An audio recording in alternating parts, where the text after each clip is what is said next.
And even as Jesus said this, Judas, one of the 12 disciples, arrived with a crowd of men armed with swords and clubs. They had been sent by the leading priests and elders of the people. The traitor, Judas, had given them a pre-arranged signal. You will know which one to arrest when I greet him with a kiss. So Judas came straight to Jesus. "Greetings, Rabbi," he exclaimed, and gave him the kiss. Jesus said, "My friend, go ahead and do what you have come for."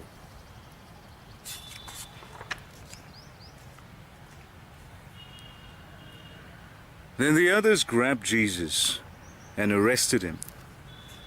But one of the men with Jesus pulled out his sword and struck the high priest's slave, slashing off his ear. "Put away your sword," Jesus told him. "Those who use the sword will die by the sword. Don't you realize that I could ask my Father for thousands of angels to protect us, and he would send them instantly? But if I did, how would the scriptures be fulfilled that describe what must happen now?" Then Jesus said to the crowd, "Am I some dangerous revolutionary that you come with swords and clubs to arrest me? Why didn't you arrest me in the temple? I was there teaching every day. But this is all happening to fulfill the words of the prophets as recorded in the scriptures." At that point, all the disciples deserted him and fled. Then the people who had arrested Jesus led him to the home of Caiaphas, the high priest, where the teachers of religious law and the elders had gathered. Meanwhile, Peter followed him at a distance and came to the high priest's courtyard. He went in and sat with the guards and waited to see how it would all end. Inside, the leading priests and the entire high council were trying to find witnesses who would lie about Jesus, so they could put him to death. But even though they found many who agreed to give false witness, they could not use anyone's testimony. Finally, 2 men came forward who declared, "This man said, I am able to destroy the temple of God and rebuild it in 3 days." Then the high priest stood up and said to Jesus, "Well, aren't you going to answer these charges? What do you have to say for yourself?" But Jesus remained silent. Then the high priest said to him, "I demand in the name of the living God, tell us if you're the Messiah, the Son of God." Jesus replied, "You have said it. And in the future you will see the Son of Man seated in the place of power at God's right hand and coming on the clouds of heaven." Then the high priest tore his clothing to show his horror and said, "Blasphemy! Why do we need other witnesses? You have all heard his blasphemy. What is your verdict?" "Guilty," they shouted. "He deserves to die." Then they began to spit in Jesus' face and beat him with their fists. And some slapped him, jeering, "Prophesy to us, you Messiah. Who hit you that time?" Meanwhile, Peter was sitting outside in the courtyard. A servant girl came over and said to him, "You were one of those with Jesus the Galilean."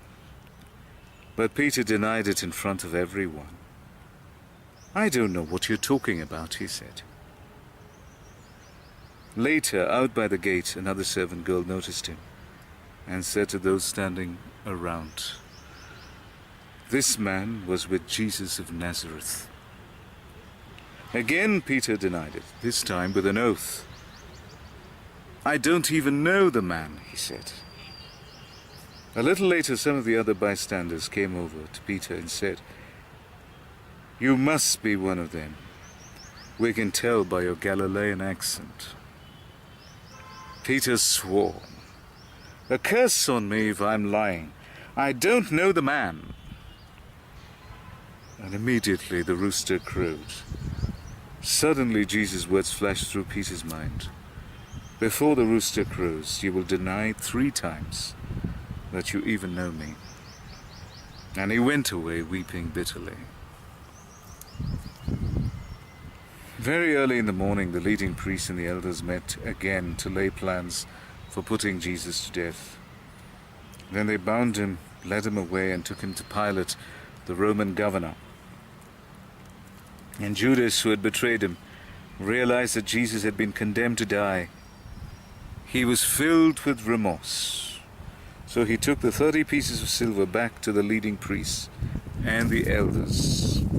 "I have sinned," he declared, "for I have betrayed an innocent man." "What do we care?" they retorted. "That's your problem." Then Judas threw the silver coins down in the temple and went out and hanged himself. The leading priest picked up the coins. It wouldn't be right to put this money in the temple treasury, they said, since it was payment for murder. After some discussion, they finally decided to buy the potter's field, and they made it into a cemetery for foreigners. That is why the field is still called the Field of Blood.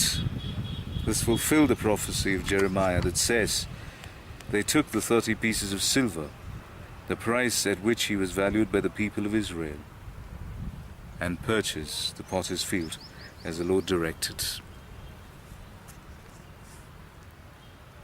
Now Jesus was standing before Pilate, the Roman governor. "Are you the king of the Jews?" the governor asked him.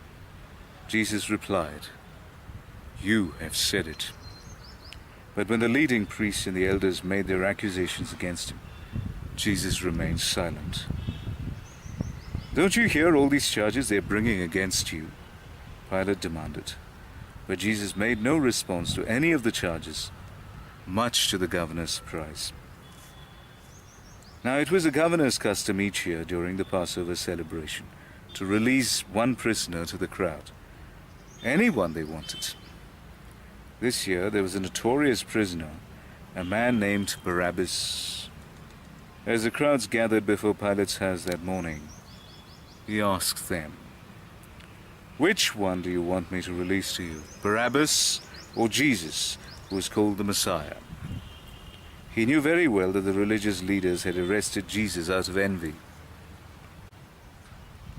Just then, as Pilate was sitting on the judgment seat, his wife sent him this message: "Leave that innocent man alone.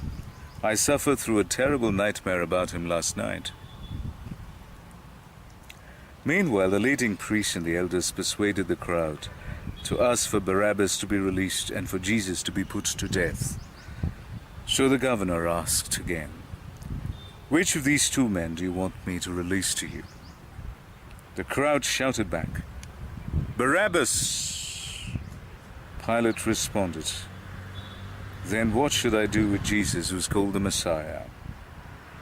They shouted back, "Crucify him!" "Why?" Pilate demanded. "What crime has he committed?" But the mob roared even louder, "Crucify him!" Pilate saw that he wasn't getting anywhere and that a riot was developing. So he sent for a bowl of water and washed his hands before the crowd, saying, "I am innocent of this man's blood. The responsibility is yours." And all the people yelled back, "We will take responsibility for his death, we and our children." So Pilate released Barabbas to them. He ordered Jesus flogged with a lead-tipped whip, then turned him over to the Roman soldiers to be crucified. Some of the governor's soldiers took Jesus into their headquarters and called out the entire regiment, They stripped him and put a scarlet robe on him. They wove thorn branches into a crown and put it on his head. And they placed a reed stick in his right hand as a scepter. Then they knelt before him in mockery and taunted, "Hail, King of the Jews!" And they spit on him and grabbed the stick and struck him on the head with it. When they were finally tired of mocking him, they took off the robe and put his own clothes on him again. Then they led him away to be crucified. Along the way, they came across a man named Simon, who was from Cyrene, and the soldiers forced him to carry Jesus' cross. And they went out to a place called Golgotha, which means place of the skull. The soldiers gave him wine mixed with bitter gall, but when he had tasted it, he refused to drink it. After they had nailed him to the cross, the soldiers gambled for his clothes by throwing dice. Then they sat around and kept guard as he hung there. A sign was fastened to the cross above Jesus' head, announcing the charge against him. It read, "This is Jesus, the King of the Jews." 2 revolutionaries were crucified with him, one on his right and one on his left. The people passing by shouted abuse, shaking their heads in mockery. "Look at you now," they yelled at him. "You said you were going to destroy the temple and rebuild it in 3 days? Well then, if you're the Son of God, save yourself and come down from the cross." The leading priests, the teachers of religious law, and the elders also mocked Jesus. "He saved others," they scoffed, "but he can't save himself. So he is the King of Israel, is he? Let him come down from the cross right now, and we will believe in him. He trusted God, so let God rescue him now, if he wants him. For he said, 'I am the Son of God.'" Even the revolutionaries who were crucified with him ridiculed him in the same way. At noon, darkness fell across the whole land until 3 o'clock. At about 3 o'clock, Jesus called out with a loud voice, "Eli, Eli, lama sabachthani," which means, my God, why have you abandoned me?" Some of the bystanders misunderstood and thought he was calling for the prophet Elijah. One of them ran and filled a sponge with sour wine, holding it up to him on a reed stick so he could drink. But the rest said, "Wait, let's see whether Elijah comes to save him." Then Jesus shouted again, and he released his spirits. At that moment, the curtain in the sanctuary of the temple was torn in two, from top to bottom. The earth shook, rocks split apart, and tombs opened.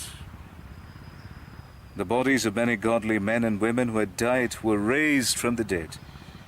They left the cemetery after Jesus' resurrection, went into the holy city of Jerusalem, and appeared to many people. The Roman officer and the other soldiers of the crucifixion were terrified by the earthquake and all that had happened. They said, "This man truly was the Son of God." And many women who had come from Galilee with Jesus to care for him were watching from a distance. Among them were Mary Magdalene, Mary the mother of James and Joseph, and the mother of James and John, the sons of Zebedee. As evening approached, Joseph, a rich man from Arimathea, who had become a follower of Jesus, went to Pilate and asked for Jesus' body. And Pilate issued an order to release it to him.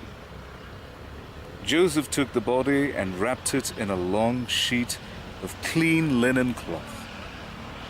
He placed it in his own new tomb, which had been carved out of the rock.